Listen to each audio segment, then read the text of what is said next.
Hello viewers, இனி நம்ம பார்க்க போறது One Piece episode 144.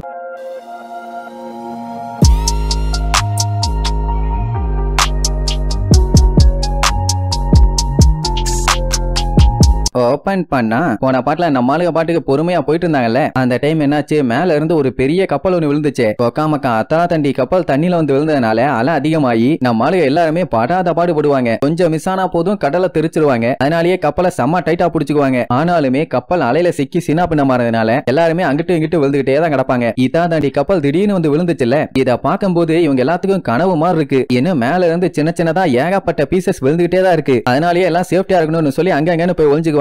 ரட்டரை யூஸ் பண்ணி கப்பலை வேற இடத்துக்கு டைவர்ட் பண்ணலாம்னு பார்த்தா அங்கதான் பஞ்சாயத்து. ஏன்னா அலை கண்ணா பின்னான்னு அடிச்சிட்டு இருக்கு. அந்த டைமுங்கும் போது இவங்க ரட்டரை போட்டு திருப்பிட்டு இருந்தாங்கன்னா கப்பலே கவர்றதுக்கு வாய்ப்பு இருக்கு. லூஃபி தான் ஏதாச்சும் பண்ணணும்னு அவங்கிட்ட சொன்னா, சரி ஓகேமா உசோப் என்ன பண்ணிட்டு இருக்கான்னு பார்த்தா தலைவரை நல்லா சமளங்கால் போட்டு உட்கார்ந்துகிட்டு என்ன நடந்தாலும் கண்ணை திறக்க கூடாது, எது நடந்தாலும் மனசை ஒருநிலைப்படுத்தி அமைதியா வச்சுக்கணும்னு பயங்கரமான தியானம். இதுக்கப்புறம் கண்ணை ஓபன் பண்ணோம்னா இன்னைக்கு நாள் அமைதியா இருக்கும்னு கண்ணை ஓபன் பண்ணுவான். பார்த்தா அந்த ஷிப்ல இருக்க எலும்பு கூடு ஒண்ணு இவனை நோக்கி பாஞ்சு வரும். ஐயோன்னு சொல்லி அவன் கதற, ஷிப்ல இருக்க மத்தவங்க எல்லாம் பதற. இப்படியே கொஞ்ச நேரத்துக்கு பெரிய கலவரம் தான். அதுக்கப்புறம் அந்த அலையெல்லாம் கம்மியாகி ஒரு வழியா எல்லாமே நார்மல் ஆயிருச்சு. அப்புறம் என்ன எல்லாம் பயங்கரமான டிஸ்கஷன். எப்படி மேல இருந்து இந்த கப்பல் வந்துச்சுன்னு. வானத்துல பார்த்தா அந்த மாதிரி எதுவுமே இல்ல. அப்புறம் எப்படி இது பாசிபிள்னு ஒண்ணுமே புரியல. இங்க சாப்பரும் உசப்பும் கட்டி பிடிச்சு நடுங்கிட்டு இருப்பாங்க. ஏன்னா கிராண்ட் லைன்ல அப்பப்போ இந்த மாதிரி தான் நடக்கும் போலன்னு. ஆக்சுவலா இப்ப வந்து விழுந்தே ஒரு கப்பல். அந்த கப்பலை ரெயின்போ மிஸ்டுக்குள்ள இருக்க கிரேவியால தான் நம்மளால பாத்துருக்கான். அதுக்கப்புறம் இப்போ மேல இருந்து விழுறத பாக்குறான். ஏதாச்சும் கனெக்ஷன் இருக்குமாங்கிற மாதிரி கேப்பான். அங்க நமி பார்த்தா பாடி லாக் போஸ பாத்துட்டு இருப்பா. ஏன் என்னாச்சுன்னு கேட்டா அந்த லாக் போஸ் ஒழுங்கா வேலை செய்யல, டேமேஜ் ஆயிருச்சு போல. அப்படியே மேல் நோக்கி காமிச்சு ஸ்டக் ஆகி நிக்குது. ரோபின் அதெல்லாம் இல்ல, அது கரெக்டா தான் இருக்கும்பா. என்னன்னா ஒரு ஸ்ட்ராங்கான மெக்கானிசம் உள்ள ஐலாண்டால இது அப்டேட் ஆயிருக்கு. அதனால தான் லாக் போஸோட நீடில் மேல் நோக்கி காட்டுதும்பா. ஆக்சுவலா ஒவ்வொரு ஐலாண்டுக்கா போய்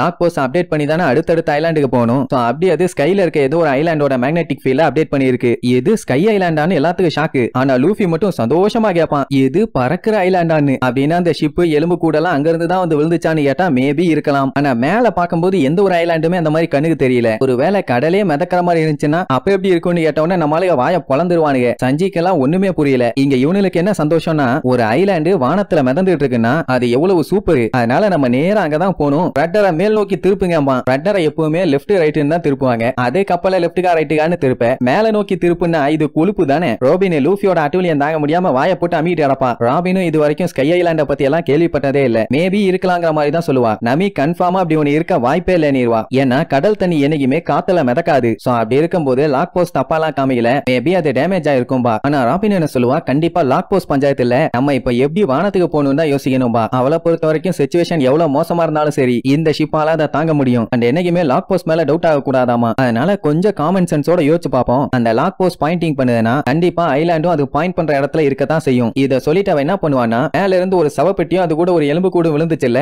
அதோட மண்டவோட எடுத்து வச்சு அரேஞ்ச் பண்ணிட்டு இருப்பா. அதை செக் பண்ணா மட்டும் ஏதாச்சும் கிடைக்குமான்னு கேட்டா அதெல்லாம் தெரியல, ஜஸ்ட் ட்ரை பண்ணி பாப்போம்பா. அந்த டைம் அந்த இடமே அமைதியா இருக்கு. அப்படின்னா லூஃபி எங்க போனாட்டு பார்த்தா அந்த கிறுக்கு பையன் மேல இருந்து வந்து விழுந்துச்சே ஒரு ஷிப், அதுக்குள்ள என்ன இருக்கு ஏது இருக்குன்னு பார்க்க போவான். கூட உசோப்பும் போவான். இவனுக்கு வேற வேலை இல்ல. அதே நேரம் அந்த மண்டவோட கம்ப்ளீட்டா ஒண்ணு சேர்த்திட்டா. அதை பார்க்கும்போது அதோட மண்டையில ஒரு ஓட்டை. அதை பார்த்தா மனுஷங்க செஞ்ச அட்டாக் மாதிரி தான் இருக்கு. அப்படின்னா இவனை குத்தி கொண்டிருக்காங்களான்னு கேட்டா அதான் இல்ல, இது ஒரு வகையான ட்ரீட்மெண்ட் ஆமா. இத சொன்ன உடனே சாப்பர் சொல்லிடுவான், ஆமா முன்னாடி எல்லாம் பிரெயின் டியூமருக்கு இப்படித்தான் ட்ரீட்மெண்ட் பார்ப்பாங்க, ஆனா மெடிக்கல்ல இது பழைய டெக்னிக்கும்பா. அப்படின்னா இதை வச்சு பார்க்கும்போது 200 வருஷத்துக்கு முன்னாடியே இந்த ஆள் செத்து போயிட்டான். அவன் 30 வயசா இருக்கும்போது உடம்பு சரியில்லாம கடல்ல டிராவல் பண்ணிட்டு இருந்திருக்கான். அதுக்கப்புறம் தான் இந்த பிரச்சனையால செத்து இருக்கான். அவனோட எலும்புகளை விட பல்லு மட்டும் நல்ல கண்டிஷன்ல இருக்கு. அது ஏன்னா தார அவன் பல்லுல அப்ளை பண்ணிருக்காங்க. இந்த மாதிரி விஷயம் எல்லாம் சவுத் ப்ளூல தான் பண்ணுவாங்க. இது எல்லாத்தையுமே தெரிஞ்சுக்கிட்டு அவ சவுத் ப்ளூவோட புக் எடுத்து செக் பண்ணி பாப்பா. அப்படி பார்க்கும்போது அந்த கப்பலை பத்தி முழு டீடைல்ஸுமே தெரிஞ்சு போச்சு. என்னன்னா அந்த எலும்பு கூடுக்கு சொந்தமான ஆள் பேரு பிரிஸ். அதே பேர்ல தான் சவுத் ப்ளூல ஒரு கிங்டமும் இருக்கு. அது மட்டும் இல்லாம இந்த பிளிஸ்ங்கிற கப்பல் 208 வருஷத்துக்கு முன்னாடி செயிலிங்க்கு கிளம்பிச்சு. இதே கப்பல் தானே நம்மளுக்கு மேலேயும் விழுந்து கொல்ல பாத்துச்சு. அப்படின்னா இந்த கப்பல் 200 வருஷமா வானத்திலே சுத்திட்டு இருந்திருக்குதும்பா. நமி எல்லாம் அசந்து போயிருவா. ஆமா வெறும் போனை வச்சே இவ்வளவு டீடைல்ஸ கலெக்ட் பண்ணிட்டால. செத்தவங்க எப்பவுமே பேச மாட்டாங்க, ஆனா அவங்க கிட்ட கண்டிப்பா இன்ஃபர்மேஷன் இருக்கும். அந்த கப்பல் நிஜமாவே எக்ஸ்ப்ளோர் பண்றதுக்கு தான் வந்துருச்சுன்னா அந்த கப்பலை செக் பண்ணி பார்க்கும்போது இன்னும் ஏகப்பட்ட எவிடன்ஸும் ரெக்கார்ட்ஸும் கிடைக்கும்பா. ஆனா இப்ப இருக்க நிலைமைக்கு அந்த கப்பல் கொஞ்சம் கொஞ்சமா மூழ்கிட்டு இருக்கு. எப்படி செக் பண்ணுவேன்னு எட்டி பார்த்தா அங்க லூஃபி தண்ணியில முங்கிட்டு இருப்பான். காப்பாத்துங்க காப்பாத்துங்கன்னு. அட லூசு பையில அங்க ஏன்டா போனேன்னு சொல்லி எப்படி அவனை காப்பாத்திடுவாங்க. ஆனா வந்தவன் நான் சூப்பரான ஒரு விஷயத்தை கண்டுபிடிச்சிட்டேன், இங்க பாருங்கன்னு ஒரு மேப்பை காமிப்பான். அதுக்கு பேரே ஸ்கைபியா. இதுதான் ஸ்கை ஐலாண்டோட மேப். ஆமா, இத பார்த்த உடனே நமிக்கெல்லாம் தூக்கி வாரி போடும். அப்படின்னா நிஜமாவே ஸ்கைல ஐலாண்ட் இருக்கான்னு உடனே லூஃபி, உசோப்பு, சாப்பர் 3 பேருமே ஜாலியா ஆட்டம் போட ஆரம்பிச்சிருவானுங்க. ஸ்கை ஐலாண்ட் இருக்கு, கனவு ஐலாண்ட் இருக்கு, நம்ம போலான்னு. அவ ரொம்ப ஓவரா ஆடாதீங்கடா, பாக்குறதுக்கு முன்னாடி எதையும் கன்ஃபார்ம் பண்ணக்கூடாது, ஏன்னா இந்த மாதிரி ஏகப்பட்ட ஃபேக் மேப்ஸ் எல்லாம் இருக்குதுங்க. அப்படி கூட இருக்கலாம்னு உடனே நம்மளால மூஞ்ச பாக்கணுமே, அப்படியே பேய் அடிச்ச மாதிரி இருக்கும். இல்ல பேயாவே மாறின மாதிரி இருக்கும். ஐயோ இப்படி பயங்கரமா மாறிட்டாங்களேன்னு இருக்குது நிஜமாவே இருக்குதும்பா. ஆனா இப்ப பஞ்சாயத்தை எப்படி அங்க போறதுன்னு தான் ஒரு நேவிகேட்டரா அதை நம்பி தானே கண்டுபிடிக்கணும். 2 பேருமே மாத்தி கத்திட்டு இருப்பாங்க. கடைசியில நம்பி எப்பவும் போல நம்ம லூஃபி அடிச்சு போட்டுட்டு மத்தவங்க கிட்ட டிஸ்கஸ் பண்ணுவா. என்னன்னா கப்பலை இனிமேட்டு இவங்க ஃபார்வர்ட்ல மூவ் பண்ணி கொண்டு போக முடியாது, அப்படி போனா அது தப்பான ரூட்டுக்கு தான் போகும். அதனால ராபின் சொன்ன மாதிரி இன்ஃபர்மேஷனை கலெக்ட் பண்ணி ஆகணும். ஏன்னா அத்தாதண்டி கப்பலே மேல போயிட்டு மேல இருந்து கீழே வந்து விழுந்திருக்குன்னா கண்டிப்பா போறதுக்கும் வழி இருக்கும். அந்த டேட்டாவை தான் அந்த கப்பல்ல இருந்து கலெக்ட் பண்ணுங்கிற மாதிரி சொல்லுவாளா. அதான பிரச்சனையே, அந்த கப்பல் தான் கம்ப்ளீட்டா மூழ்கி போச்சு. அப்படி இருந்தா என்ன, கப்பலை வெளியெடுத்து செக் பண்ணுவோம்பா. இவனுக்கு 2 பேத்துக்கும் ஜாலி. ஆனா அத்தாதண்டி கப்பலை வெளியெடுத்து செக் பண்றது என்ன அவ்வளவு ஈஸியா? அப்ப வேற ஏதாச்சும் தான் பிளான் பண்ணுன்னு எல்லாத்துக்குமே பேரல வச்சு ஒரு சூட் ஒன்னு ரெடி பண்ணிட்டாங்க. அதாவது தண்ணிக்குள்ள போய் செக் பண்றதுக்காக. போறது நம்ம சஞ்சி, ஜோரோ, லூஃபி. கண்டிப்பா ஏதாச்சும் க்ளூவோட வருவாங்கிற மாதிரி சொல்லுவானுங்க. ஆக்சுவலா இப்படி ஒரு சூட்டை ரெடி பண்ணதே நம்ம உசோப்பு தான். அவன் எந்த ஒரு பஞ்சாயத்தும் வராது, நீங்க தைரியமா தண்ணிக்குள்ள போங்கன்னு சொல்லி வாய மூடல. அந்த டைம் ஒரு பெரிய சைஸ் மீன் அங்க பறந்துகிட்டு இருந்த பேர்ட ஜம்ப் பண்ணி கவிட்டு உள்ள போகும். கிழிஞ்சது. இனி இவனுங்க நிலைமை என்ன ஆகுமோ தெரியலையே. சார் ரைட், நல்லபடியா உள்ள போயிட்டு வந்தா சரின்னு அனுப்பி வைப்பாங்க. போன கொஞ்ச நேரத்திலேயே அடியில காட்டுறாங்க அத்தாதண்டி பாம்பு. அதுவும் 1 இல்ல 2 இல்ல எக்கச்சக்கமா கிடக்கும். சாப்பர் எப்பா எல்லாமே ஓகேவா நீ கேப்பான். என்னது ஓகேவா, உள்ளுக்குள்ள ஏகப்பட்ட மான்ஸ்டர்ஸ் இருக்குங்க, அதுவும் பெரிய சைஸ் பாம்பெல்லாம் இருக்குன்னு சொன்னா போங்க போய் செக் பண்ணுங்க, அதெல்லாம் உங்களுக்கு ஒண்ணு ஆகாதும்பா. நல்ல டீமேட். உசோப்புக்கு சந்தோஷம், நல்ல வேலை நம்ம போலன்னு. ஏன்னா அவன் மட்டும் உள்ள இருக்க மான்ஸ்டர்ஸ் எல்லாம் பாத்துருந்தானா அவ்வளவுதான் சங்கு. வீதியில அங்கேயே தெரிச்சிருப்பான். சோ இப்படி நம்ம ஆளுங்கெல்லாம் அடியில போயிட்டு இருக்கும்போது சைட்ல இருந்து ஏதோ ஒரு சவுண்ட், விசில் அடிச்சுக்கிட்டு சால்வேஜ்னு கத்திட்டே வருவாங்க. யாரா அதுன்னு அப்படியே ஜூம் அவுட் பண்ணி காட்டுறாங்க. பார்த்தா குரங்கு மாதிரியே ஒரு கப்பல். அதுல ஒருத்தன் இங்கதான் கப்பல் மூழ்கி போச்சான்னு கேப்பான். ஆமான்னு சொன்ன உடனே சரி ரைட், கப்பலை காப்பாத்த ரெடி ஆகுங்க, உங்கன கப்பல் எனக்கு தான் சொந்தம், நான் தான் கிங் ஆஃப் சால்வேஜர், இந்த மசிரா பைரட்டோட பாசும்பா. ஆளை பார்த்தா கொரிலா குரங்கு மாதிரியே இருப்பான். நம்மளுக்கு இன்னும் புதுசா கிளம்பி வரானுங்களேன்னு லுக் விடுவாங்க. அப்ப அந்த மசிராங்கிறவன் நம்மளால பார்த்து நீங்க இங்க என்ன பண்ணிட்டு இருக்கீங்க, இது என்னோட ஏரியாம்பா. அதாவது இந்த இடத்துல எந்தெந்த கப்பல்லாம் முங்குதோ அது எல்லாமே இவனுக்கு தான் சொந்தம், நீங்க ஏதாச்சும் அதுல டச் பண்ணீங்களா, பண்ணக்கூடாது, ஏன்னா அது என்னோட பொருளும்பா. இங்க நம்மளுக்கு வேற ஆட்களை கீழே இறக்கிட்டு இருக்காங்க. அதை பார்த்தா காட்டுக்கு கத்துவானே, இப்ப என்ன பண்றதுன்னு அப்படியே யோசிச்சுட்டே இருப்பாங்க. அவன் ஒழுங்கா நான் கேட்ட கேள்விக்கு பதில் சொல்லுங்கம்மா, ஆனா நம்பி நான் ஒரு கேள்வி கேட்கணும்பா. அதுக்காண்டி அந்த மசிரா கோவம்லாம் பட மாட்டான். என்ன கேள்வி வேணுமோ கேளுங்கம்பா. உடனே அவ உங்களை பார்த்தா நீங்க அந்த கப்பலை வெளியே கொண்டு வர போறீங்க போல நீ கேப்பா. அடாவா அதை மட்டும் தான் கேப்பா, வேற எதுவும் பெருசாலாம் கேட்கல. உடனே அவரு அப்படியே வாயெல்லாம் இழுத்து விட்டுட்டு நம்ம ரொம்ப மங்கி ஃபுல்லா இருக்கிறதுனால நம்ம அழகா பார்த்து மயங்கிட்டா போலாமா. மங்கி ஃபுல்லா என்னன்னு கேட்டா ஹேண்ட்ஸம் ஆமா. அப்ப நான் அந்த அளவுக்கு அழகா இருக்கானு கேட்ட உடனே ஆமான்னு வேற சொல்லிடுவாளா. ஐயோ நீ ரொம்ப புகழாதீங்கன்னு வெக்கப்படுவான். உடனே உசோப்பு அப்ப நிஜமாவே நீங்க அந்த கப்பலை போய் எடுக்க போறீங்களான்னு கேட்ட உடனே ஆமா நான் அப்படிப்பட்டவன் இப்படிப்பட்டவன், என்னால முடியும், நான் எந்த ஷிப்பை வேணாலும் வெளியில கொண்டு வருவேன்னு விடாம மூச்சு முட்டை வசனம் பேசுவான். நமி நாங்க உங்களை பார்த்து கத்துக்குவோம்பா, உங்களை எல்லாம் பார்த்தா இந்த மாதிரி விஷயத்துக்கு புதுசு மாதிரி தெரியுது, ஒன்னும் கவலைப்படாதீங்க, நான் உங்க எல்லாத்துக்கும் கத்து தர்றேன்பா. சரி என்ன ஆகுதுன்னு பாப்போம்பாலா. அப்ப அவன் கப்பல்ல ஒருத்தன் மூக்குல இருந்து ரத்தம்லாம் வடிஞ்சு கேர்ஃபுல்லா இருங்கன்னு சொல்லிட்டு அங்கேயே செத்துருவான். என்னடான்னா அவன் கிராடில் வைக்க போயிருப்பான், அதனால செத்துட்டான். சீ கிங்ஸ் ஏதாச்சும் அட்டாக் பண்ணிச்சான்னு கேட்டா அதான் இல்ல, யாரோ இவனை அடிச்சு கொண்டிருக்காங்க. அப்படின்னா இந்த இடத்துல கடலுக்கடியில ஆள் இருக்காங்களா. ஓ மை காட்னு செமையா ஷாக் ஆவான். இங்க நம்ம ஆளுக்கு மேட்டர் தெரிஞ்சவன அதுக்கு மேல ஷாக் ஆவாங்க. ஏன்னா அடிச்சது வேற யாரும் இல்ல, கீழே போன அந்த 3 பேர்த்துல ஒரு மூதேவி தான். அந்த மசீரா டப்புன்னு திரும்பி ஏய் நீங்கன்னு ஆரம்பிப்பான். அவ்வளவுதான் நம்ம சோலி முடிஞ்சு நம்மள அட்டாக் பண்ண போறான், மேட்டர் எல்லாம் தெரிஞ்சு போச்சுன்னு பார்த்தா யாரோ கடலுக்கடியில இருக்காங்க, கேர்ஃபுல்லா இருங்க, இல்லன்னா உங்களுக்கும் ஆபத்தும்பான். இப்படி ஒரு புத்திசாலி கேப்டனை நாங்க பார்த்ததே இல்லாம்பாங்க. அவன் கிராடில செட் பண்ணுங்கடா, நான் கடலுக்குள்ள போய் அந்த கப்பலை வெளியெடுத்தே ஆகணும்னு கத்திட்டு அடப்பான். இங்க கடலுக்குள்ள போன நம்மளுங்க அந்த உடஞ்சு போன கப்பலை குறுன்னு பார்த்துக்கிட்டு இருக்கிறதோட அந்த மசீரா லூசு பையன் நம்மளுகிட்ட வலின்னு வலிஞ்சு தள்ளிட்டு இருந்தால,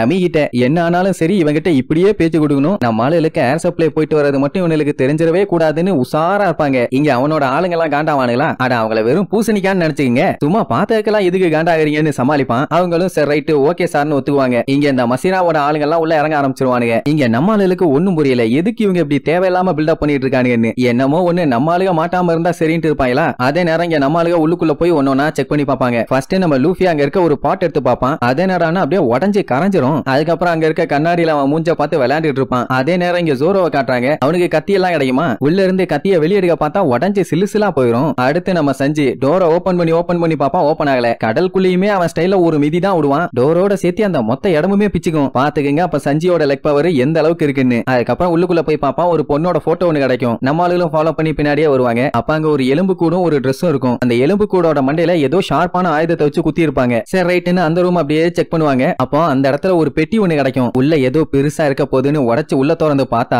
ஒரே ஒரு இறகு மட்டும்தான் இருக்கும். அட சண்டாலா, இதுக்கு இருக்கடா பூட்டெல்லாம் போட்டு வச்சிருக்கீங்கன்னு பேசிட்டு இருக்கும் போதே அந்த கப்பல் மொத்தமும் பயங்கரமா அதிரும். என்னடான்னு பார்த்தா அந்த மசிராவோட ஆளுங்கெல்லாம் கப்பல்ல கம்பியை கனெக்ட் பண்ணி மேல தூக்கிட்டு இருக்காங்க. உடனே அந்த ஏர் பைப்ல என்ன நடக்குதுன்னு கத்துவானுங்க. அது மேல கேட்கும். அந்த சவுண்ட கேட்டு அவன் திரும்பிடுவான். உடனே அதை அடைச்சு வச்சு அப்படியே சமாளிப்பாங்க. ஆனாலுமே அவன் விடாம லுக்கு விடுவான், ஏதோ சரியில்லையேன்னு. உடனே உசோப்பு டவுட் கேட்ட மாதிரி அப்படியே சமாளிப்பான். எதுக்காக அந்த மங்கி வச்சிருக்கீங்க, கொஞ்சம் விளக்கமா சொல்ல முடியுமான்னு. அது அவனோட கப்பல்னு காட்டுறதுக்காக அவன மாதிரியே ஒண்ணு செஞ்சு வச்சிருக்காங்களாமா. நான் ஆர்டினரியான ஆள் இல்ல அப்படி இப்படின்னு பில்டப்பா பண்ணுவான். அப்பாடா டைவர்ட் ஆயிட்டான்னு அப்பதான் கொஞ்சம் நிம்மதியாவாங்க. ஆனா திடீர்னு பர்கோ ஹண்டரை இறக்குங்கம்மா. என்னடான்னு பார்த்தா முன்னாடி இருந்துச்சே ஒரு குரங்கு. அது அப்படியே தனியா வரும். அதை உடனே அப்படியே தண்ணிக்குள்ள இறக்கிடுவாங்க. நம்ம ஆளுலாம் பார்த்தா அசந்துருவாங்க, வேற மாதிரின்னு. அப்படியே அதை கொஞ்சம் கொஞ்சமா உள்ள இறக்கி அந்த கப்பல்ல கனெக்ட் பண்ணி வச்சிருக்காங்கல்ல, அந்த கம்பியை அலேக்கா பிடிக்க வச்சு நான் ஊத போறேன்பா. உடனே எல்லாம் சூப்பர் சார்னு கத்திட்டு இறப்பானுங்க. இவனுங்க இதெல்லாம் பண்றத பார்த்தோன்னே தான் நம்பிக்கை மேட்ரு புரியுது. அவனுங்க எப்படி கப்பலை மேல கொண்டு வர்றானுங்கன்னு. அதாவது ஏரை யூஸ் பண்ணி இங்க அந்த மசீரா அங்க இருக்க பைப்ல ஒரு ஊதுவான். அந்த ஏர் அப்படியே அந்த கப்பலுக்கு கீழே போகுமா. அப்படி போன உடனே அந்த ஏர் அப்படியே கொஞ்சம் கொஞ்சமா மேல தூக்கும். அப்படி தூக்க இவனுங்களை அதை இழுக்க ஆரம்பிச்சாங்கன்னா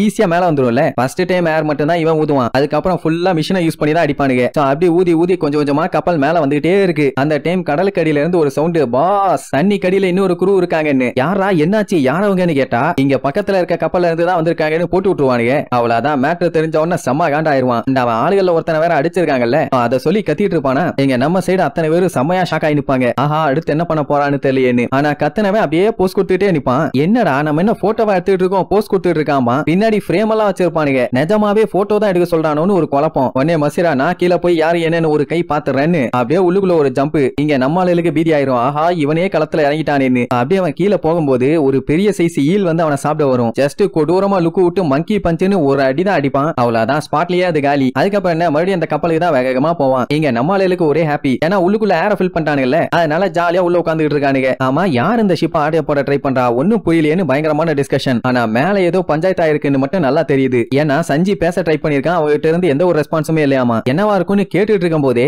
அந்த குரங்கு பைய உடச்சுக்கிட்டு வந்து யாரா நீங்க என் ஐட்டத்தை ஆட்டைய போட வந்திருக்கீங்களான்னு கேப்பானா. லூஃபி பார்த்துட்டு அடே குரங்குடாமா. உடனே என்ன பார்த்தா மங்கி ஃபுல்லா இருக்கான்னு கேப்பான். லூஃபி இல்லப்பா நீ மங்கி மாதிரி இல்ல, மங்கிய கலர் ஜெராக்ஸ் எடுத்து கசக்கி போட்ட மாதிரி இருக்காமா. மொத்தத்துல சண்டை போறதுக்குன்னு வந்துட்டு மாத்தி எல்லாம் நலவு விசாரிச்சுட்டு இருக்கானுங்க. இப்படி இவனுங்க நல்லா பேசிட்டு இருக்கும் போது திடீர்னு கீழ இருந்து கருன்னு ஏதோ பெரிய சைஸ்ல ஒண்ணு மேல வந்துட்டு இருக்கு. ஆனா அதை நம்மளால நோட் பண்ணல. பட் அந்த இடமே கண்ணா பின்னான்னு அதிர ஆரம்பிக்கும். கீழே ஏதோ ஒண்ணு வருதும்பாங்க. பார்த்தா கருன்னு பெரிய சைஸ் ஒரு உருவம். அப்படியே வாயை பொளந்து மாளிகை மேல வந்துட்டு இருக்கானுங்களே உடஞ்ச கப்பல், அதை தான் சாப்பிட போவோம். ஏப்பா நாங்க ஈஸ்ட் ப்ளூல இருந்து வந்திருக்கோம், உன்னை பார்த்தா பரங்கி மலை குரங்கு மாதிரியே இருக்குமா. தேங்க்யூன்னு அந்த மசிரா என்ஜாய் பண்ணி சிரிச்சுட்டு இருப்பான். அப்படியே அவங்க என்ஜாய் பண்ணிட்டு இருக்க அந்த செகண்ட் ஒரே கவு அவ்வளவுதான் காலி. வந்து கடிச்சது என்னடான்னு பார்த்தா ஒரு பெரிய சைஸ் ஆமை. அது அப்படியே மேல எந்திரிக்கும். அதை பார்த்த உடனே அத்தனை பேர் மூஞ்சியும் பார்க்கணுமே, அப்படியே பேய் அடிச்ச மாதிரி முழிப்பாங்க. ஏன்னா அத்தா தண்டிக்கு இருக்கு. இப்படி உன்னை வாழ்க்கையில பார்த்ததே இல்லடா சாமி, என்னடா இதுன்னு அத்தனை பேரும் மிரண்டு போய் வாயை பொளந்துகிட்டு பாக்குறதோட இந்த எபிசோடுக்கு எண்டு கார்டு போட்டு முடிக்கிறாங்க.